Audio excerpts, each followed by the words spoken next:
Hello, everyone, and welcome back to the Velocity channel, where this is your bridge to financial freedom. Today, I have an amazing show here for you. We're going to show you how to turn your credit card into a cash flow machine. That's right. I'm going to show you how to turn your credit card into a cash flow machine. You've ever heard of ATMs? Well, I'm going to turn your credit card into a CFM, cash flow machine. Listen, before we do that, go ahead and like, share, and subscribe so that everyone around the world can know the power of Velocity Banking. Are you ready? All right, let's go ahead and get into this. First of all, this is not for everybody. Okay, I gotta just be honest with you and let you know that you have been lied to about money, just in case you haven't noticed that yet. All right, so now it's time for us to search out and by the numbers, not the story or what we're used to, but by the numbers, we want to show you which path you should take. All right, credit cards are not what you think. Financial advisors, especially one prominent guru, will tell you to cut up your credit cards, but really that's like cutting up your leverage. All right, we need, especially when we're real estate investors, business owners, heads of household, got a family, got a community to take care of, we need a more nuanced approach. So let's not throw the baby out with the bathwater when it comes to credit cards, because understanding how these credit cards work can catapult us into business lines of credit, personal lines of credit, much larger than we would have ever thought attainable before. All right, so a common misconception about credit cards is equivalent to bills, right? Listen, make no mistake, bills are bills. Electric bills, gas bills, auto loans, mortgages, they're clearly bills. All right, but the nature of credit cards is different. Okay, we want to explore that starting right now. All right, so by the numbers, I want you to come to your own conclusions and see if this method is for you, if it's going to put more cash flow into your pocket. When you are faced with a bill, let's say the bill for that month is $500. You have a due date that bill is due on. Well, with your credit card, you also have a due date. You also have a statement date as well. Now, what I want you to know is that ever since we were in school, okay, we were taught that 500 plus 500 is $1,000, weren't we? Okay, at least I was. But when it comes to the financial world, did you know that 500 plus 500 does not always equal 1,000? Let me explain. You see, this bill can be paid with a credit card. Oh, but remember that minimum monthly payment on your credit card is also $500. Now, before, let's be honest, we took out $500 and we paid the electric bill or whatever it was. And of course, you know, we got the bill in the mail for the credit card and we said, oh man, another bill, it's $500 as well.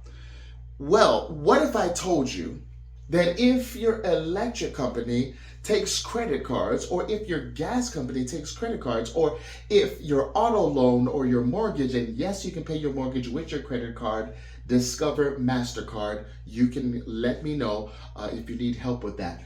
But $500, right? Instead of paying the $1,000, what if you were able to pay your bill of $500 with this credit card? Now, you may be asking yourself, why in the world would I want to do that, CJ? Would not that increase my credit card bill? Well, the answer is this. Where are you placing your income? Okay? Where are you placing it? Before, you were placing $500 here to your electric bill, and you were also placing $500, let's come over on top here, to your credit card bill, leaving you out $1,000. But what if I told you that you could actually pay your credit card of $500. All right? Pay that credit card of $500. And then with that same $500, okay, you can pay the bill. What if I told you that? What if I told you that you can pay over your credit card? Let's say you pay $600 with your credit card, all right? Did you know that you wouldn't have to worry about a minimum monthly payment if you did that? And so now you can use that same credit card for other bills that you have. Does that make sense? Now listen, I don't know what your cash flow looks like, but I do know that once you realize that credit cards are more than bills, your life and your finances begin to change in a dramatic way. So start, instead of segregating your income. Remember, we told you that. Let's not segregate our income anymore. Let's make sure we are cash flow throughing, okay? Make sure your credit card is a cash flow machine, all right? This is how you do it. With your income, right? You're gonna pay the credit card first, pay, right? Because you and I both know it's a transfer. You can use the same money, all right? You pay $50, you can use $50, all right? Now listen, I don't know what your terms and conditions say, but I know that that's what we do, all right? Now look, income to cash flow, right? Or to credit card. And then from your credit card, you're gonna take that money and then you're gonna pay the bills. That cuts the amount you have to pay for that month in half, all right? Cuts it in half. So now it's not 1,000, it's $500. Does that make sense? Now, there are some who say, well, wait a minute, CJ, isn't it that some credit cards, they don't allow you to pay this way? Well, you tell me. If you pay $500 to your credit card, how much can you use? Especially when you're in that grace period. Now listen, if you have to use some months to pay the card off, there's no judgment here, all right? Of course, that's going to subtract from the amount you can use. However, even if you were to pay $400, right, towards your electric bill, isn't that better than nothing? Isn't that better than stressing? Isn't that better than not knowing what to do? I would say it is. So let's continue. Now, I know that this is kind of a strange thing to think about, right? But credit card bills aren't really bills at all if you know how to use your credit card wisely, all right? And I know that's revolutionary, but in the 21st century, we're going to need to use revolutionary thinking. So unlike those traditional bills, like we just went over, where the money is actually permanently spent, right? It's going one way, and that's away from you.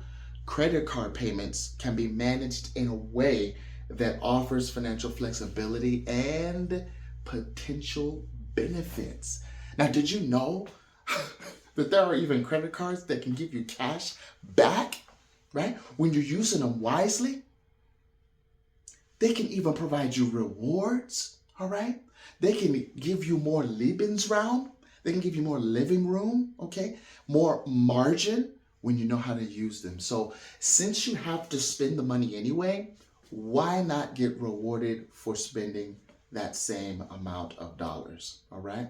So let's do this. Let's go ahead and make sure that not only your bills are paid, but let's go ahead and make sure that all your loans are paid as well. So go ahead and give me a loan. Let's say it's, what is it, 29,000? Yeah, let's just go ahead with 29,000, all right? Remember how we're going to pay this. And it doesn't matter what amount you put here, all right? Let's say the minimum monthly payment on this loan was $700, okay? $700. Remember, when you pay that $700 each and every month, it is not going to the principal, all right? The principal is not going to be next month $28,300, right? It's going to be split up. That minimum monthly payment will be split up. And this is how it's going to be split up. Most likely, $400 is going to the bank and $300 is going towards the principal. Now that's just even if you do not have a line of credit, any credit card, no lines of credit, listen, you don't have to have that in order to utilize the velocity banking method. We just need to keep in mind these two things. You need to take advantage of time and balance.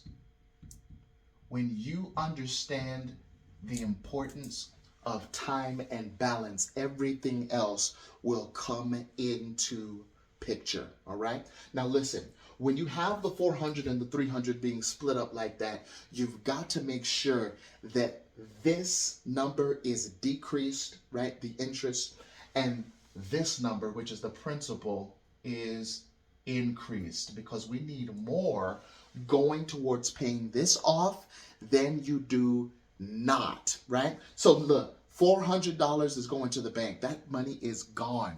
And we want to make sure that's reversed and more comes to us so we can pay this off for the purpose of what? Capturing this cash flow. And we don't want to do it in 5 years, okay? You guys got to stop talking about, hey, I'm going to pay it off in 5 more years, 7 more years. Listen, 13 months is the new 5 years, and 7 years is the new 30. Go ahead and write that in the comments. 7 years is the new 30. People are paying 30-year mortgages, 40-year mortgages. They're getting reduced even as little as 5 years as well. We're not talking about little mortgages. We're talking about $300,000, $400,000, because people know how to erase the principal, and that's what we want you to do. All right, so now when you have, let's say you put an extra $500 on top of this loan, that $500 does not get split up. So you're not going to say, hey, I want this $500 to get split up into the interest, and I want a little bit to go to the, no.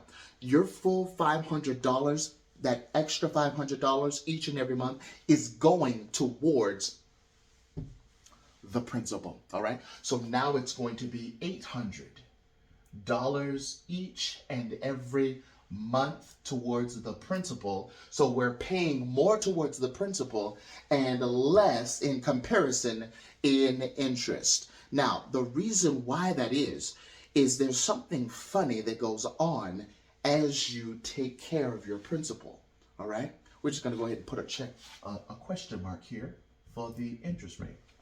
Something funny goes on, all right, as the months go by, as time goes by. When you continue to pay that extra $500 each and every month, this goes down remarkably fast, so that at the end of 1 year, you're looking at maybe $205 now going towards interest. And the more you go towards the principal, the less the bank gets in interest. Why? Because you're taking care of the principal, all right? Understanding is the principal thing. This is the number you need to focus on. While the banks want you to focus on this, you need to focus on this. Pay no attention to the man behind the curtain. Pay no attention to that puppeteer, all right? What we want to do is we want to place our focus where it needs to be. Not on the interest rate, okay? Not on the minimum monthly payment, on time and balance.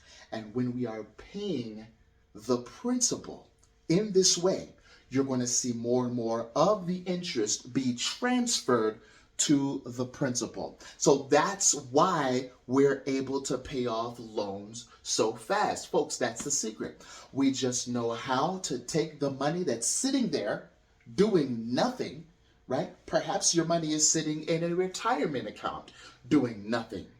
Would it be better if it did something? That is always yes. Because when your money does nothing, what is it doing?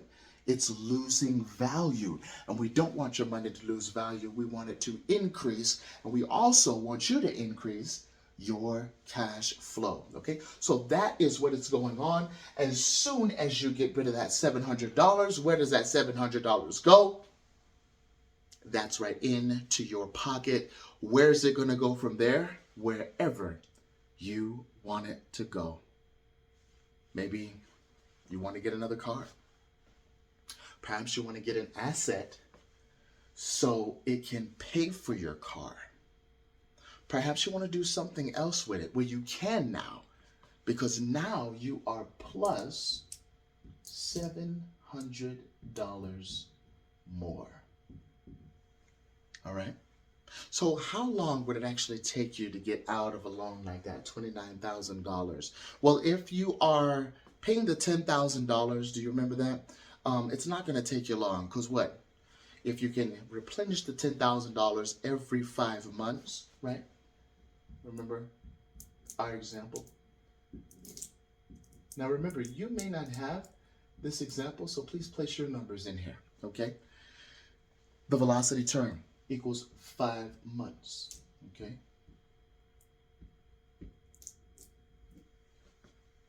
Every 5 months you're replenishing. So what? You're getting out of this in what? 15 months? Give or take, right? 15 months.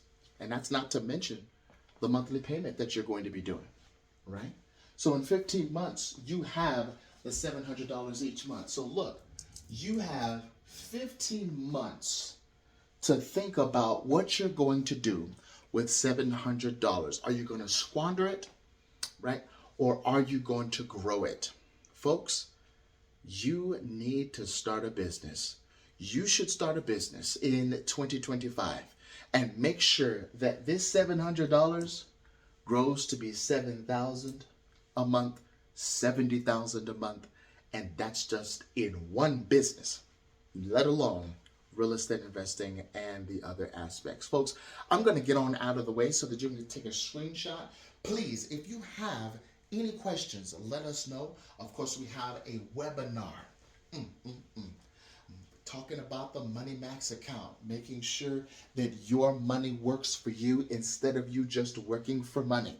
All right, folks, thank you so much. I want you to have a happy new year. God bless you, and we'll see you soon.